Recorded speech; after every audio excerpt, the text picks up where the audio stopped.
There are two ways to turn on a valve manually. If you want to turn it on by hand or turn it on manually, there are two ways that you can do it.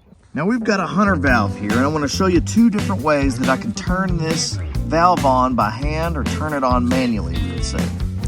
One of the easiest ways is to turn the solenoid. You can turn the solenoid and it tells you off this way, on this way. It shows right here, quarter turn, and that will open up this valve. He's nozzling this one out, so I won't turn it on. I'll show you on this one. Let's give it a quarter turn. And as soon as you hear water coming through that, that's good enough. Don't keep turning it because the solenoid will pop out. Water will go everywhere, spray you, and just make a big old mess. See, that's a drip stub up we're gonna do. You can see the water coming out. And then when you're gonna turn it off,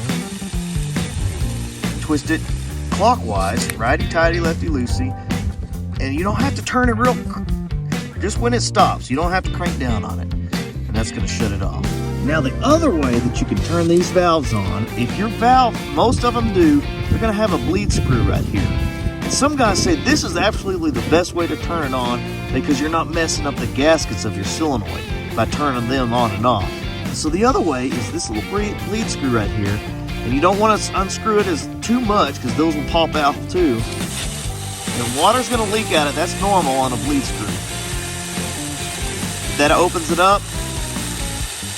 And then you can tighten it back down, not real hard, just where it stops. Valve shuts off.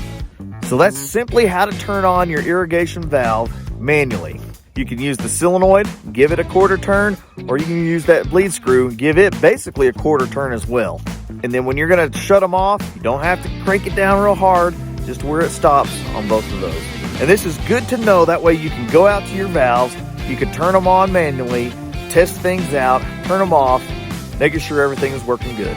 If you're looking for more irrigation tips, check out this playlist right here.